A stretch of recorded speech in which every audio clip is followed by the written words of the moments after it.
Bonjour Laurent. Bonjour Bertrand. Vous affichez une des promesses les plus alléchantes du secteur, rendre toute maison en maison connectée finalement. Ça, c'est la promesse de ZBlue. Absolument, c'est la nôtre. Vous avez lancé ça depuis moins d'1 an.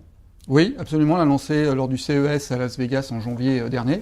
L'idée, c'est de dire qu'aujourd'hui, la maison connectée ou la maison intelligente, c'est quelque chose qui est très peu implémenté dans les foyers, et de permettre à tout le monde et de faire que le smart home devienne un service de mass market.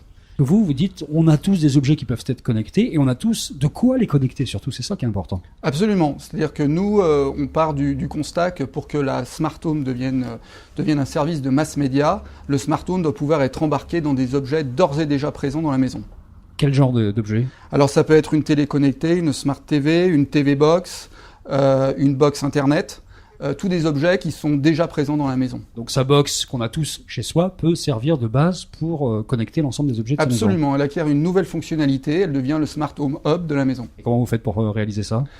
Eh bien, si on prend l'exemple donc de la TV Box, vous allez dans le store applicatif de la TV Box, vous allez chercher notre application et vous la téléchargez au sein de votre TV Box et la TV Box devient votre Smart Home. L'application s'appelle The Home. L'application s'appelle The Home. Et c'est une application Android en fait. C'est une application qui fonctionne sous les systèmes d'exploitation Android ou Linux. Donc à partir de ce moment-là, on a installé ça sur sa box et elle va faire quoi ? Elle va reconnaître les objets connectés de la maison ?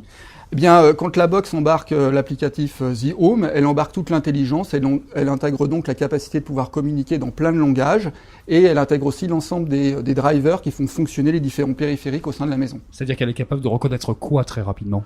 Elle est capable de reconnaître un détecteur de fumée, un moteur de volet roulant, un compteur électrique, un compteur d'eau. Cette TV Box, elle peut communiquer qu'en Wi-Fi. Donc on va lui ajouter des antennes radio sous format clé USB, puisque ces produits connectés ont des ports USB. Donc par exemple, on va lui mettre cette clé USB Z-Wave dans le port USB. Donc la télé ou la TV Box vont pouvoir communiquer en Z-Wave. Donc c'est une dématérialisation de la box domotique, oui. Beaucoup plus simple à mettre en place, oui. Et le pire c'est que c'est gratuit en plus. Alors, pour ce qui est des applications où effectivement on peut aller dans le store pour les télécharger, et ensuite au niveau de notre business model, la Smart Home qui embarque toute l'intelligence sera commercialisée au travers d'un abonnement de licence annuelle. Le marché du Smart Home est très large. On part du compteur électrique jusqu'au volet roulant, en passant par plein d'autres applications au sein de la maison. Donc pour couvrir l'ensemble de ces aspects, c'est très important de pouvoir accéder à une communauté d'utilisateurs. Donc ça veut dire que là, on pourra vraiment connecter intégralement tout ce qui peut exister d'objets connectés dans une maison. C'est ça, on pourra connecter, on va dire, 80 ou 90% des périphériques présents sur le marché. Donc nous, on va permettre de diminuer le coût d'accès au Smart Home de 5 à 10.